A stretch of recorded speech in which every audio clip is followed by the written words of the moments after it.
Well, hello everybody, and here we are at episode 6, which is what I believe is going to be the final episode in this series on Christian Universalism, and it's titled Why I Believe What I Believe About Salvation. For most of my life, I have believed one thing about heaven and hell until God led me through a journey that changed everything. This isn't about winning an argument, it's about how the Bible, prayer, and life experiences have shaped my understanding. I grew up believing in eternal separation. It was simple, it was clear, and honestly, I didn't question it much. I accepted Jesus as my Savior and went back to my everyday work and life in the world. Didn't think much about it. Didn't even go to church for many years. Well, let's say for decades, actually. Still today, I'm not a huge fan of religion as it is used in most cases and places. However, about 5 years ago, I started having some serious things happen in my life that caused my relationship with Jesus to change. It caused me to grow to the point that I talk to him daily now, and I try to keep my focus on him as much as I can throughout each and every day. My wife has always told me that she believed everyone was going to go to heaven. How can there be an all-loving God, she'd say, if everybody wasn't going to heaven? I never even realized, nor did she, that there was an actual denomination of Christianity that also thought that. Blew my mind when I found that out.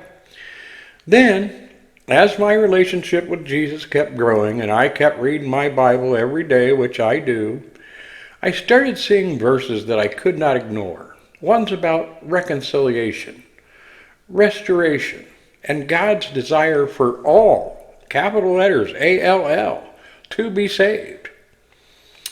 Today, I hold my beliefs with conviction and humility. Actually, when I thought everyone must accept Jesus as their Lord and Savior before they die, it actually caused me to be anxious. There were people who I loved and cared about that did not accept Jesus. My new belief in the fact that all will go to heaven at some point has better allowed me to just trust God's love and respect His justice. And I'm at peace with that now. Even though I would still prefer that people who I'd love and care about would accept Jesus now, it's not because of the fear of them going to eternal damnation.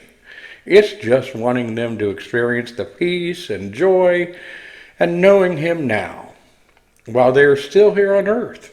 What a blessing and a difference it makes, in my humble opinion. Be sure and like and subscribe to this so you can follow this series and many more we're going to be doing.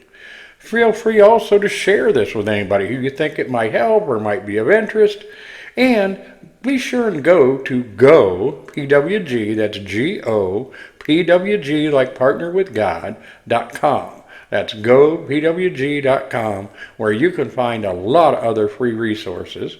You can also scroll down to the bottom of that page and sign up for our weekly Zoom meetings we're doing, where we're going to discuss things like Christian Universalism and more. Get your input and thoughts on it.